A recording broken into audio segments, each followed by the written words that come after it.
കനാലുകളുടെയും കായലുകളുടെയും ബീച്ചുകളുടെയും സങ്കീർണമായ ശൃംഖലയുള്ള കിഴക്കിൻ്റെ വെനീസ് എന്നറിയപ്പെടുന്ന കേരളത്തിലെ മനോഹരമായ ഒരു നഗരമാണ് ആലപ്പുഴ.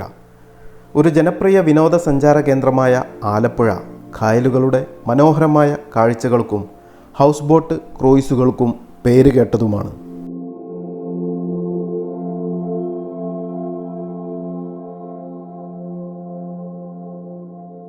ഈ തീരദേശ നഗരം പ്രകൃതി സൗന്ദര്യത്തിൻ്റെയും സാംസ്കാരിക പൈതൃകത്തിൻ്റെയും ശാന്തമായ ജലാധിഷ്ഠിത പ്രവർത്തനങ്ങളുടെയും ഒരു സമ്പൂർണ്ണ ചിത്രം നമുക്ക് വരച്ചു കാണിക്കുന്നു. കേരളത്തിൻ്റെ നെല്ലറയായ കുട്ടനാട് നെൽവയലുകൾ, തെങ്ങുകൾ, ചെറിയ അരുവികൾ, പച്ചപ്പ് നിറഞ്ഞ കനാലുകളും കൊണ്ട് സംഘകാലഘട്ടം മുതൽക്കേ അറിയപ്പെടുന്ന ഒരു പ്രദേശമായിരുന്നു.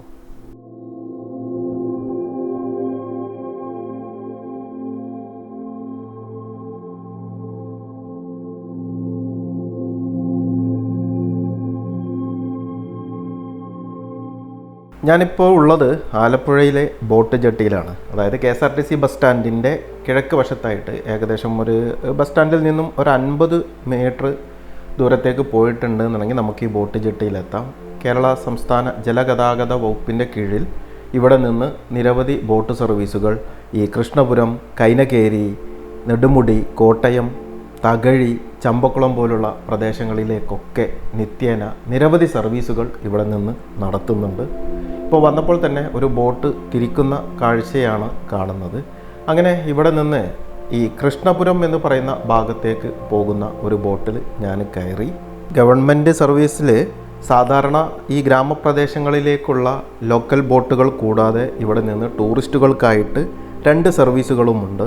വേഗ 2 എന്ന് പറയുന്ന സർവീസും അതുപോലെ തന്നെ സി കുട്ടനാട് എന്ന് പറഞ്ഞിട്ടുള്ള 2 ലക്ഷറി ബോട്ടുകളുമുണ്ട്. നിങ്ങൾക്ക് ചിലവ് കുറഞ്ഞ രീതിയിൽ ആലപ്പുഴയുടെ കാഴ്ചകളൊക്കെ ഒരു ബോട്ടിലിരുന്ന് കാണണം എന്നുണ്ടെങ്കിൽ ഇതുപോലെ സർക്കാർ ബോട്ടുകളിൽ നിങ്ങൾക്ക് കയറിയിട്ട് ഈ കൃഷ്ണപുരം, അതുപോലെ തന്നെ നെടുമുടി, കോവാലം, അതുപോലെ തന്നെ കൊല്ലം വരേക്കും ഇവിടെ നിന്ന് ബോട്ട് സർവീസുകളുണ്ട്. ഇതിലിപ്പോൾ ഞാൻ എടുത്തിട്ടുള്ളത് കൃഷ്ണപുരം ഭാഗത്തേക്കാണ്. കൃഷ്ണപുരം ഭാഗത്തേക്ക് ആലപ്പുഴയിൽ നിന്ന് വരുന്നത് വെറും 22 രൂപയാണ്. ഏകദേശം ഒരു 3 മണിക്കൂറോളം ടൈം നമുക്ക് ഈ ഒരു ബോട്ടിൽ സ്പെൻഡ് ചെയ്യാൻ പറ്റും. അതല്ല നിങ്ങൾക്ക് സ്വന്തമായിട്ട് ഇതുപോലത്തെ ഷിക്കാര ബോട്ടുകൾ ഒക്കെ എടുത്ത് സ്വന്തമായിട്ട് പോകണമെന്നുണ്ടെങ്കിൽ അതിന് അനുസരിച്ച് 500 മുതൽ 1000, 1500 രൂപയിലൊക്കെയുള്ള ബോട്ട് സർവീസുകളും ഇവിടെയുണ്ട്.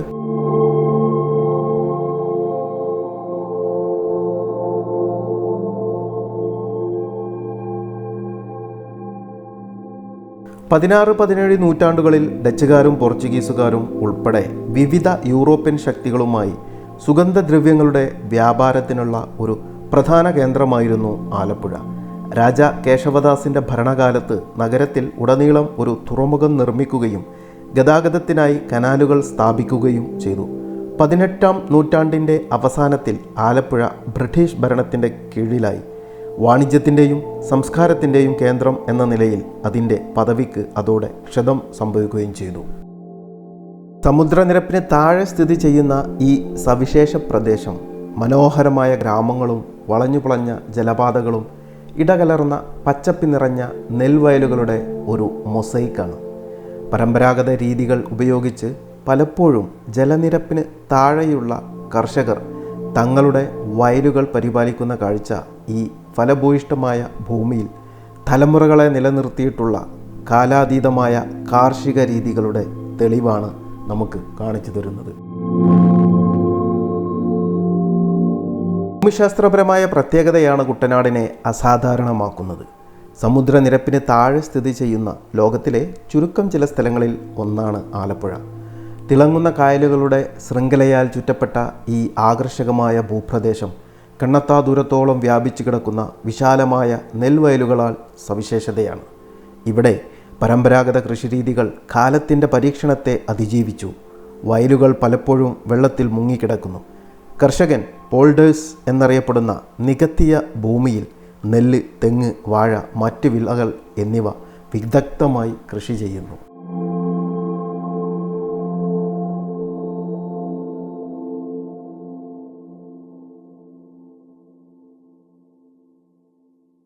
ഇന്ന് ആലപ്പുഴ കേരളത്തിലെ ഒരു പ്രമുഖ വിനോദസഞ്ചാര കേന്ദ്രമാണ്. ജലപാതകൾക്കും കായലുകൾക്കും പേരുകേട്ട പട്ടണം. വളഞ്ഞു പുളഞ്ഞൊഴുകുന്ന ചെറിയ കനാലുകൾക്ക് കിഴക്കിൻ്റെ വെനീസ് എന്ന് വിശേഷണം നൽകി. കയർ ഉൽപ്പന്നങ്ങളും കൈത്തറി തുണിത്തരങ്ങളും കരകൗശല വിദഗ്ധർ നിർമ്മിക്കുന്ന വിചിത്രമായ ഗ്രാമങ്ങളിലേക്കും ഈ ജലപാതകൾ നമ്മെ നയിക്കുന്നു. കയർ നിർമ്മാണത്തിൻ്റെ ഒരു പ്രധാന കേന്ദ്രം കൂടിയാണ് ആലപ്പുഴ. കായലുകളും നദികളും കനാലുകളും നിറഞ്ഞ മണൽ നിറഞ്ഞ ഭൂപ്രദേശമാണ് ആലപ്പുഴ. ജില്ലയുടെ കിഴക്കൻ ഭാഗത്തുള്ള ഭരണിക്കാവിനും ചെങ്ങന്നൂർ ബ്ലോക്കുകൾക്കും ഇടയിൽ ചിതറിക്കിടക്കുന്ന ചില കുന്നുകൾ ഒഴികെ ജില്ലയിൽ മറ്റു മലകളോ കുന്നുകളോ ഒന്നും തന്നെയില്ല.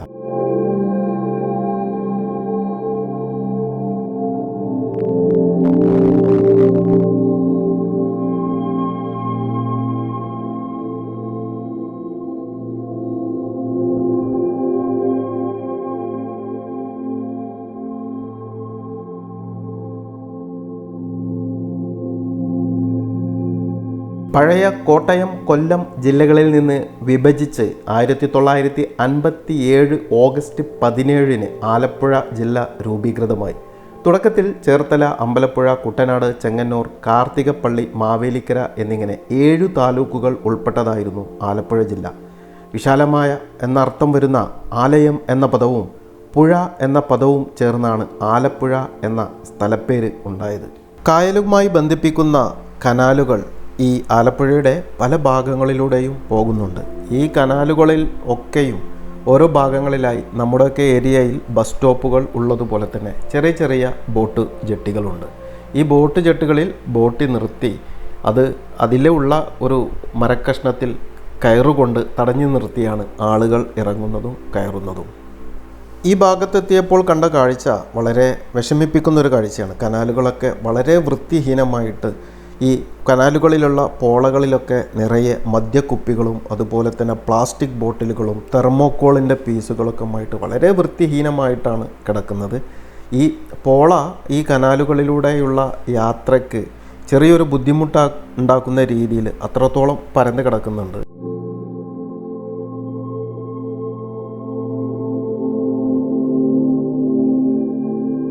AD 1-ാം നൂറ്റാണ്ട് മുതൽ തന്നെ ഈ ജില്ലയിൽ ക്രിസ്തുമതത്തിനൊരു സ്വാധീനമുണ്ടായിരുന്നു.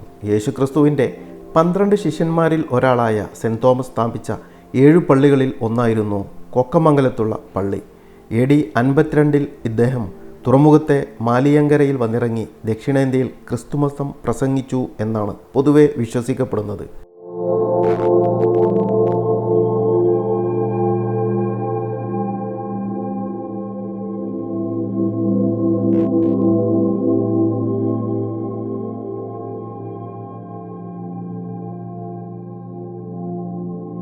വെള്ളപ്പൊക്കത്തെ നേരിടാൻ ഉയർന്ന പ്ലാറ്റ്ഫോമുകളിൽ നിർമ്മിച്ച പരമ്പരാഗത വീടുകൾ ഗ്രാമീണ ഭംഗി പ്രകടിപ്പിക്കുന്നു. പാരമ്പര്യത്തിൻ്റെയും മതവൈവിധ്യത്തിൻ്റെയും നൂലുകളാണ് കുട്ടനാടിൻ്റെ സാംസ്കാരിക ഘടന രൂപീകരിക്കുന്നത്. പുരാതന ക്ഷേത്രങ്ങളും പള്ളികളും ഈ പ്രദേശത്തുണ്ട്. ഓരോന്നിനും അതിൻ്റേതായ ചരിത്രവും വാസ്തുവിദ്യ വൈഭവവും ഉണ്ട്. ചമ്പക്കുളം പള്ളി, അമ്പലപ്പുഴ ശ്രീകൃഷ്ണ ക്ഷേത്രം തുടങ്ങിയ ആദരണീയമായ സ്ഥലങ്ങളിലേക്ക് തീർത്ഥാടകർ ഒഴുകിയെത്തുന്നു. അവിടെ കേരളത്തിൻ്റെ സാംസ്കാരിക പൈതൃകത്തിൻ്റെ ആത്മീയ സമ്പന്നതയെ ആഘോഷിക്കുന്ന പുരാതന ആചാരങ്ങളും ഊർജ്ജസ്വലമായ ഉത്സവങ്ങളും നടക്കാറുമുണ്ട്. ജില്ലയുടെ സമ്പദ് വ്യവസ്ഥ കൃഷിയെയും സമുദ്രോൽപ്പന്നങ്ങളെയും അടിസ്ഥാനമാക്കിയുള്ളതാണ്. കേരളത്തിൻ്റെ നെല്ലറയായ കുട്ടനാട് മേഖലയെ ചുറ്റിപ്പറ്റിയാണ് പ്രധാനമായും കാർഷിക പ്രവർത്തനങ്ങൾ നടക്കുന്നത്. വ്യാവസായികമായി ജില്ല പിന്നോക്കം നിൽക്കുന്നുണ്ടെങ്കിലും കയർ ഉൽപ്പന്നങ്ങൾ, സമുദ്ര ഉൽപ്പന്നങ്ങൾ, കൈത്തറി, വിവിധ തരം കരകൗശല വസ്തുക്കൾ, കള്ളുചെത്ത് എന്നിവയെ അടിസ്ഥാനമാക്കി ചില പരമ്പരാഗത വ്യവസായങ്ങൾ വളരെ കാലം മുമ്പ് തന്നെ സജീവമായിരുന്നു. കേരളത്തിലെ കയർ വ്യവസായത്തിൻ്റെ പരമ്പരാഗത കേന്ദ്രമായി ജില്ല അറിയപ്പെടുന്നു. സമീപകാലത്ത് വിനോദസഞ്ചാരം ഒരു പ്രധാന വരുമാന സ്രോതസ്സായി മാറിയിട്ടുണ്ട്. വിനോദസഞ്ചാരികൾക്ക് നഗരത്തിലെ മനോഹരമായ കാഴ്ചകൾ, കായലുകളുടെ കാഴ്ച നൽകുന്ന ഹൗസ് ബോട്ടുകളുടെ സാന്നിധ്യമാണ് ഇതിന് പ്രധാന കാരണം. വെള്ളത്തിൽ കയറി ഇടുങ്ങിയ ജലപാതകളിലൂടെ സഞ്ചരിക്കുമ്പോൾ ഒരു പെയിൻറ്റിങ്ങിൽ നിന്ന് നേരിട്ട് കാണുന്ന ദൃശ്യങ്ങൾ പോലെ നമുക്ക് കാഴ്ചകൾ കാണാൻ കഴിയും. മത്സ്യത്തൊഴിലാളികൾ വല വീശുന്നതും തീരങ്ങളിൽ വസ്ത്രങ്ങൾ കഴുകുന്ന സ്ത്രീകളും വെള്ളത്തിൽ സന്തോഷത്തോടെ ആർത്തുല്ലസിക്കുന്ന കുട്ടികളെയും ഒക്കെ.